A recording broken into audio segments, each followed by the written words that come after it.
প্রতিদিনের রুটিন যেমন সেইভাবেই দিনটা আজকেও শুরু হলো। সকালে সমস্ত আশিবাসি কাজ সেরে স্নান করে পুজোটা দিয়ে নিয়েছি। আর ওদিকে বাইরে হচ্ছে একটা অন্য ব্যাপার। মিঠিকে তো রেডি করে দিয়েছি, মিঠি ঘুম থেকে ওঠার পর। তো তারপরে আবার দেখো এই ওড়নাটা দিয়ে ঠাম্মির কাছ থেকে শাড়ি পরেছে। আর এইখানে দাঁড়িয়ে দাঁড়িয়ে ওর ছোটো যে ফোনটা আছে খেলনা, সেই ফোনটা নিয়ে কথা বলছে, তাও কার সঙ্গে? দাদানের সঙ্গে। কি একটা আনতে বলছে দাদানকে, আর সেইটা বলার সময় এতবার হ্যালো হ্যালো বলছে, আর বলছে যে নেটওয়ার্ক পাচ্ছে না, মানে আর কি বলবো। তো এই সারা দিনে ওর এই নতুন নতুন দুষ্টুমি, নতুন নতুন যত সব অ্যাক্টিভিটি দেখতে দেখতেই দিন পার হয়ে যায়। ভীষণ ভালো লাগে ওর এই ছোট্ট ছোট্ট দুষ্টুমিগুলো। এই ছেলেবেলাটা ভীষণই মানে উপভোগ করি, আর ভাবি যে এই সময়টা যেন এরকমই মানে থেকে যায় স্মৃতি হয়ে। তো যাই হোক, সকালবেলার কাজকর্ম তো চলতেই থাকবে। আর এদিকে ওর দুষ্টুমিগুলো দেখতে দেখতে আমি আর মা আর কি হাসছিলাম। আর ওর যে এত রকমের কথা বলছিল, সেটা আমি তোমাদেরকে আর শোনাতে পারছি না, কারণ ওই যে পাশে সকালবেলা জলের গাড়ি, এটা ওটা গাড়ির এত আওয়াজ কি বলবো, সেই কারণে। তো আর কি, ওদিকে আবার খাবার বানাবো সেটা টেনশনে রয়েছে, আর ওদিকে ওর এই রকমের দুষ্টুমি। ঘরে আসতে বলছি, সেটাও আসবে না। তো জানো তো, এই সমস্ত জিনিস বড়দের কাছ থেকেই শেখে। এই ফোনের কথা বলা ব্যাপারটা সবাইকে যেভাবে দেখে ও সেইভাবেই করতে চায়।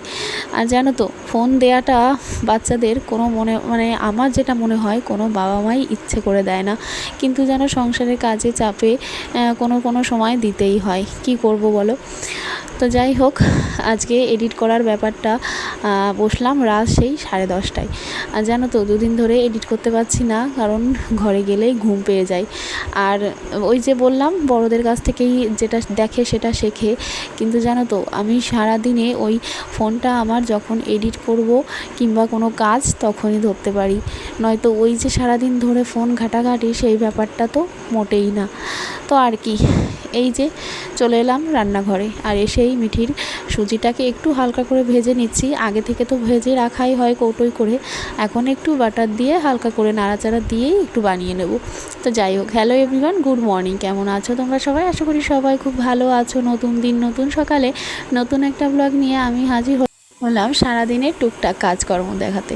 তো এই যে দেখো, একদম দুধটা দিয়ে দিয়েছি, আর তারপরেই একটুখানি মানে জলও দিয়ে নিলাম, নয়তো বেশি সুজিটা আর কি মানে গাঢ় হয়ে যাবে। আর ওরকম বেশি গাঢ় বা ওই খটখটে হয়ে গেলে মিঠি খেতে যায় না।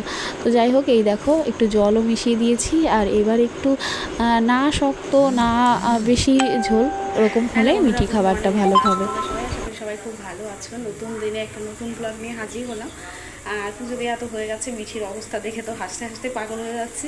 তো যাই হোক, খাবারটাও বানিয়ে নিয়েছি, ঠান্ডা করতে দিয়ে জলটা ভর্তি করলাম। আর এদিকে মামা এসেছে, শাক টাক দিতে এসেছে, তো চা বসিয়েছি, আমরাও চা খাবো। তো মা যাচ্ছে আর কি পুজো মানে থালা হচ্ছে করতে, জামা প্যান্টগুলো দিয়ে দিলাম, ছাদে গেল মেলতে। আর তারপরে মিঠিকে খাইয়ে দিয়ে রান্না বসবো। আজকে গ্যাসেই রান্না করছে, যে হাঁড়ি বসিয়ে দিয়েছি, গ্যাসে রান্না হবে, কারণ আজকে আমাদের জ্বালানি করা নেই, জ্বালানি কাটা নেই। চলো পরে কথা বলছি। তো এইখানে দেখো, আমার জন্য চা করে নিয়েছি, অ্যাকচুয়ালি আমাদের সবার জন্যই করেছি। তবে মা গেছে ছাদে জামা প্যান্ট মেলতে, ভাবলাম আসার পরে আমরাও খাবো। তো ততক্ষণে মিঠিকে খাবারটা খাইয়ে দিই। আর ওদিকে মামা নিয়ে এসেছে শাক, আর ওই শাকটা হচ্ছে তোমার মামাদের বাড়িতেই আর কি হয়েছে সেই শাক। তো যাই হোক, মা আসার পর আমরাও চাটা খেয়ে নিয়েছিলাম, আর আমরা কেক দিয়ে খেয়েছিলাম, মামাকেও দিয়েছিলাম কেক। তো তারপরে আর কি, এই যে শাকটা ধুয়ে কেটে দেখো বসিয়ে দিয়েছি। আর আমি আগেও তোমাদের বলেছি, আমি কিন্তু শাকটা বেশি ভালো করে মানে একদম ঝিরি করে কোচাতে পারি না, তো একটু বড় বড় হয়ে যায়, কিছু করার নেই, এরকমই করি। তো এদিকে দেখো, মসুরির ডালটা সেদ্ধ করে নিয়েছি, আর একটা ডিম ছিল, তো সেটাও আমি ডালের মধ্যে মানে আগে থেকে ভালো করে ধুয়ে তারপরে ডালের মধ্যে বসিয়ে দিয়েছি। আর আজকে বাজার থেকে আসতে তোমাদের দাদাভাই অনেকটা লেট করেছে বাজার দিতে আসতে, মানে মাছ আনতে। তো আজকে অ্যাকচুয়ালি মাছ আসেনি, আজকে এসেছে মাংস, কারণ মিঠি কদিন ধরেই মাংস খাওয়ার বায়না করছে। এখন দেখছি ইদানিং প্রায় এরকম করে, জানো তো, মানে ঘুরবে ফিরবে ঘরে আসবে আর বলবে, মা আজকে কি রান্না করছো? মাংস। মানে খাওয়াটা তো সমান সমান, কিন্তু মাংসটা বেশি করে, তো বেশ কয়েকদিনই করছে। তো যেরকম যা হয় দাদানের মন, তো সেই কারণে আজকে মাংস পাঠিয়ে দিয়েছে। তো যাই হোক, সেই কারণে এই যে সমস্ত কিছু গুছিয়েও নিয়েছি, আর মিক্সিতেই আর কি মশলাটা করলাম। আজকে আর শিল নোড়াতে মানে করিনি মশলা, কারণ এত গরম লাগে কি বলবো জানো তো। আর এই যে কদিন ধরেই একটু মেঘলা আকাশ, তার সঙ্গে রোদ, এতে যেন বেশি রকমের গরম পড়ছে। তো যখন গরম পড়ছে তখন এই মানে ভাবটা সহ্য করা যায় না। আর আমি যেখানে দাঁড়িয়ে রান্না করি, আমার মানে রান্নাঘরের জানলাটা দিয়ে একদম সোজা রোদটা আসে। দেখতেই পাচ্ছ কড়াইয়ের মধ্যেও একদম রোদটা পড়েছে, এরকমই হয়। মানে এর আগে তো এখন একটু কড়াইয়ের মধ্যে পড়েছে, আর এর আগে পুরো একদম চোখের ওপরে, মানে মুখের ওপরে। আমি ওখানে দাঁড়িয়ে রান্না করতেও পারি না, ওই জন্য, ওই কারণে আমি একটা ছোট পর্দা দিয়ে দিয়েছি, যাতে একটু আপডাল দেওয়া যায়, কিন্তু সেইভাবে আর হয় না। তো যাই হোক, মশলা টশলা তো মানে কমপ্লিট গোছানো। পেঁয়াজ কুচি দিয়ে তেলের উপর দিয়ে দিয়েছি, আর এইদিকে মশলাটা দিয়ে এখন ভালো করে কষিয়ে নেব। আর ওদিকে তো শাক ভাজাটা প্রায় হয়ে গেছে, শাক ভাজাটা নামিয়ে নিয়ে আমি আবার ওই পাশেই কড়াইতেই আর কি ডালটা দিয়ে দেবো। আর ভাতটা কিন্তু আগে থেকেই হয়ে গেছে, কারণ ওই ভাতটা তো আগেই বসিয়ে দিয়ে গেছিলাম, তোমাদের দেখিয়েছিলাম চা খাওয়ার সময়। তো এসে দেখি আর কি মাংসর ভাত বেশি সময় লাগে না হতে। আর এই চালটা তো আমি দেখতেই পাচ্ছি যে একদমই অল্প জাল খাই, কিন্তু ভাতটাতে কম বাড়ে। আর যে চালটাতে একটু বেশি জাল খাই, সেই চালটাতে দেখেছি একটু ভাতটা বেশি আর কি হয়, মানে ভাতে বেশি আয় দেয়। তো আর কি ভাত হয়ে গেছে, আর এদিকে দুই পাশেই দুই রকমভাবে আর কি নামিয়ে মানে বসিয়ে দিয়েছি। আর ওদিকে দেখো শাকটাও নামিয়ে নিয়েছি। আর আমার ছোট আর একটা যে খুন্তি আছে, বড় খুন্তি, সেটা আমি হাতের কাছে পাচ্ছিলামই না, কোথায় রেখেছি। তো দেখো হাতের কাছে আমি যে আদা কুচনিটা ছিল সেটা দিয়েই এখন আপাতত শাকটাকে নামিয়ে নিলাম, নয়তো ওই শাকটা লেগে যাচ্ছিলো জানো তো, সেই কারণে। তো যখন যেটা সুবিধা হয় সেইভাবে হট করে আমার এই রকমই কাজ করতে হয়, কারণ রান্না রেখে গুছিয়ে সব কিছু মানে নিতে নিতে ততক্ষণে একদম একটা সর্বনাশ হয়ে যায়। তো সেই কারণে, তো যাই হোক, ওদিকে হচ্ছে মাংস কষাই চলছে, আর আমি ওদিকে ডালের জন্য পেঁয়াজও ফোড়ন দিয়ে দিয়েছি, আর এখন ডালটাও ফোড়ন দিয়ে দেব। তো মুসুরির পেঁয়াজ ডাল আর হচ্ছে শাক ভাজা, আর বাবার জন্য একটু ডিম কষা হবে, কারণ বাবা যেহেতু পোলট্রির মাংস খায় না, সেই কারণেই। তো আর কি, গরমের মধ্যে রান্না করতে করতে কিন্তু একটা কথাই ভাবছিলাম, যে আজকেও যেরকম মেঘের অবস্থা, বৃষ্টি না এসে যায়। তো যেই ভাবা সেই কাজ, বিকাল হতে না হতেই কিন্তু মেঘ বৃষ্টি শুরু হয়ে যায়। তো জানি না আজকে মানে কতটা সময় পাবো কাজ করে উঠতে, কারণ বিকালে ওই ঝড় বৃষ্টির জন্য বেশিরভাগ দিন আমার কলের জলটাই ভর্তি করা হয় না। টাইম কলের জল এসে চলে যায়, কিন্তু ভর্তি করতেই পারি না। তো যাই হোক, ওদিকে দেখো আমি একদম ডালটা ফোড়ন দিয়ে দিয়েছি, আর হলুদ নুন সমস্ত কিছু দিয়ে ঝোলটা দিয়ে দেবো। আর এই রান্না করতে করতে নাকের মধ্যে এত মানে গেছে যে আমার বারে বারে আসছিল হাঁচি। তো এই হচ্ছে মাংস, মশলাটা সুন্দর মতন কষিয়ে নিয়েছি অনেকটা সময় দিয়ে, আর এখন এই যে মাংসটাও দিয়ে দিলাম। তো আর কি, এই মাংস জানো তো আমাদের বাড়িতে সবাই, মানে সবার বলতে আমারই বেশি, আমি ঝোলের মাংসটা কেন জানি না আমার খেতে ভালো লাগে না একদমই। তো কষা মাংসটা আমি বেশি একটু পছন্দ করি। আগেও আমার বাড়িতেও মা আমার জন্য সব সময় কষা মাংস রেখে দিত, কারণ জানতো যে আমি ঝোলের মাংস খাই না। কিন্তু এই বাড়িতে নিজে হাতে রান্না করা, সবাইকে দেয়া, তো সেই জিনিসটা হারিয়ে গেছে। কিন্তু তবুও কষা মাংস একটু তুলে না রাখলে, আর সেটা একটু টেস্ট না করলে যেন ভালোই লাগে না। তো দেখো তো কেমন হয়েছে কষা মাংসটা, দারুণ না?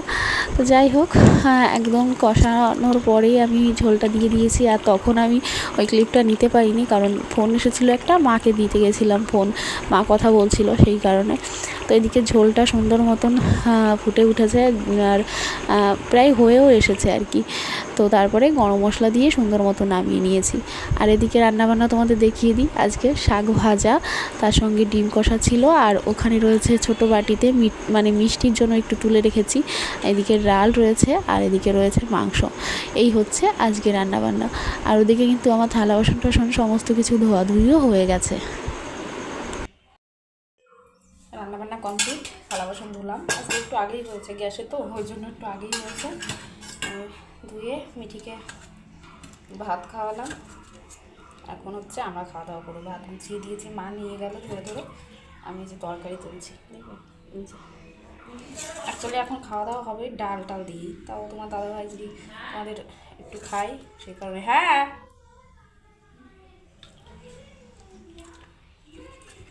একটু নিয়ে যাই, আমি আসেনি, তুমি একটা নিয়ে খেতে বসো, তারপরে দেখছি।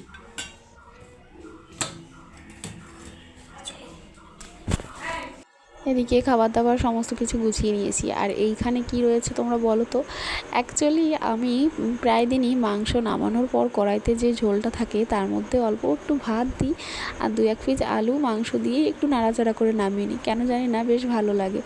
তো যাই হোক, শাক ভাজা দিয়ে ভাত খেতে তো বসেছি। আর শাক ভাজাটা আজকে দারুণ সুন্দর হয়েছিল, ঘি দিয়ে ভেজেছিলাম। আর ওদিকে বাইরে দেখালাম রোদের যে এত তাপ কি বলবো। আর এই যে আমার একটা দুষ্টু বর্তমানে দেখছি ভীষণই বদ অভ্যাস হয়েছে জামা কামড়ানো আর কামড়ে কামড়ে ভিজিয়ে ফেলা। তো যাই হোক, অনেকটা টাইম পার হয়ে গেছে, আমি মাঝখানে অনেকটা টাইম গ্যাপ দিয়েছি, কারণ খাওয়া দাওয়ার পরে মিঠিকে স্নান করিয়ে ঘুম পাড়িয়েছিলাম। তারপরে আমরা বিড়ি প্যাকেট করেছি প্রায় 2 ঘন্টা প্রায় টাইম নিয়ে। তো তারপরে এই যে দুষ্টুটা আবার উঠেছে, আর এত সময় বসে আমার মাজা কোমর পুরো ধরে গেছে। তো যাই হোক, এখন আমি একটু রেস্ট নিচ্ছি। আর হচ্ছে তোমাদের দাদাভাই আর দেবাশিস ওখানে বিড়ি ভর্তি করছে। আর এদিকে আমি একটু গরমের মধ্যে ফ্রিজ থেকে তরমুজটা বার করে নিয়ে এলাম, নিয়ে এসে আর কি কেটে নিলাম। আর এই গরম রোদের মধ্যে ফ্রিজ থেকে বের করা ঠান্ডা ঠান্ডা তরমুজ কিন্তু খেতে ভীষণ ভালো লাগে, কিন্তু জানি এটা ক্ষতি। তো যাই হোক, বেশ খানিকক্ষণ আর কি রেখে দিয়ে তারপরে এই যে মিঠিকে দিয়েছি আর আমরা খেয়েছি। তো আর কি, এত সময় ধরে বসে বসে এই যে দুষ্টুমিগুলো দেখছিলাম। এই যে খেতে বসেছে তরমুজটা, মানে মিঠির ভীষণই পছন্দের, কিন্তু আজকে জানি না কেন হাফ খাচ্ছিল আর হাফটা দিচ্ছিল ফেলে। তো এই যে আমি এখন একটু মানে সোফার ওপর রিল্যাক্সে বসে আছি, কারণ প্রচণ্ড কোমর যন্ত্রণা শুরু হয়েছে। একটু মানে বেশি সময় ধরে এক জায়গায় বসে থাকলে এই অবস্থা হয়।